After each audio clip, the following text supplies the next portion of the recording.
నిన్న వచ్చేసి డిఎఫ్ఓ గారు మాకు సఫారీ మీద మీటింగ్ పెట్టారు. అక్కడ గేట్ దగ్గర పెడితే డిఎఫ్ఓ సారు, మేము రేంజర్ గారు, సెక్షన్ ఆఫీసర్, మేమందరూ అక్కడ మీటింగ్లో పాల్గొన్నాం. మీటింగ్ చూసుకుంటుంటే వాళ్ళు బైక్ మీద వచ్చారు.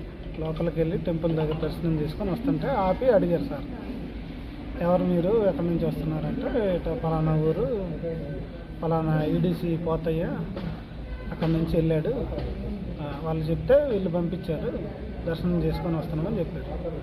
ఆయన మాకు చెప్పకుండా ఎట్ట పంపిస్తారని చెప్పేసి వెహికల్ సీజ్ చేయండి, కేసు బుక్ చేయండి, అది సార్. దాని తర్వాత ఏదైనా ఉంటే వాళ్ళని పిలిపించి ఆఫీస్ దగ్గర మాట్లాడమన్నారు. ఆ పోతయ్యనే కానీ వాళ్ళ బైక్ సంబంధించిన వాళ్ళు.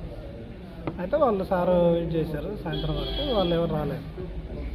ఇంకా ఆ తర్వాత వీళ్ళు ఇప్పుడు ఉదయం రైడ్ స్టార్ట్ అయ్యేటప్పుడు మీరు జంగల్ రైడ్ వరకు చేసుకోండి, టెంపుల్ దర్శనం అయితే మేము చేపాము, క్లోజ్ చేసాము గుడి వరకు అని వాళ్ళు చెప్పారు. మీకు ఏదైనా సమస్యలు ఉంటే మీరు వచ్చి సార్ దగ్గర కూర్చొని మాట్లాడుకోండి, మీ సమస్యలు చెప్పండి, సార్ వాళ్ళతోటి మీరు అడిగి పరిష్కరించుకొని చేసుకోండి. ఇట్లా యాత్రికులను ఇబ్బంది పెట్టడం కరెక్ట్ కాదు కదా. సరే మీరు ఈరోజు యాత్రికుల వరకు పంపించండి, ఏదైనా ఉంటే మీరు వచ్చి సార్ వాళ్ళతో మాట్లాడుకొని సాల్వ్ చేసుకోండి అని చెప్పాను.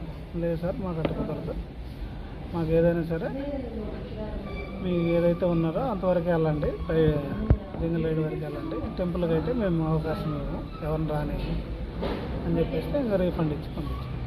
అంటే ఇంకా సార్ వాళ్ళతో మాట్లాడి వాళ్ళకి చెప్పాము, మీకు సమస్యలు ఉంటే సార్ దగ్గరకు వచ్చి మాట్లాడుకోండి, ఇది మా చేతిలో ఉన్నది కాదు కదా, మేము సొంతగా నిర్ణయాలు తీసుకునే అధికారం అయితే మాకు లేదు కాబట్టి సార్ తోటి మీకు సమస్యలు ఉంటే వచ్చి మాట్లాడుకోండి, దాన్ని బట్టి మీరు సాల్వ్ చేసుకొని యాత్రికులు ఇబ్బంది కలగకుండా చూడండి అని చెప్పి మేము వాళ్ళతో పోయి కూర్చొని మాట్లాడి అన్నీ చేసి అయినా వాళ్ళు ఒప్పుకోవట్లేదు.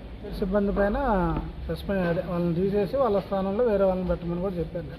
ఎంతమంది వాళ్ళే చెప్పారు, పోతయ్య కూడా చెప్పాడు, పోతయ్యతో కూడా మాట్లాడారు. ఇట్లా వాళ్ళు మీ మీద చెప్తున్నారు, మీరు పంపించారా లేకపోతే వేరే వాళ్ళు పంపించారా అంటే నిజంగా నేనే పంపించాను, నేను పంపించమంటేనే వాళ్ళు పంపించారని చెప్పి చెప్పారు. నేను మాట్లాడుతున్నాను, మీకు దాతలు వచ్చినా ఇంకొకళ్ళు వచ్చినా ఒక మాట మాకు చెప్పేసి పర్మిషన్ తీసుకొని వెళ్ళమని చెప్తున్నాను, వెళ్ళొద్దని మేము చెప్పట్లేదు. ఇప్పుడు ఏంటంటే ఎవరంటే వాళ్ళు వెళ్తుంటే బయట వాళ్ళు ఏమి ఇది వస్తుంది, డబ్బులు తీసుకొని మీరే పంపిస్తున్నారని చెప్పేసి ఇది వస్తుంది, అలిగేషన్ వస్తుంది. అందుకని మీకు ఏదైనా ఉంటే ఒక లెటర్ పూర్వకంగానో లేకపోతే ఫోన్ కాల్ ద్వారానో మీరు మాట్లాడి పంపించుకోండి అని మేము చెప్తున్నాం. అలాగేమీ పంపించింది ఏమి లేదు.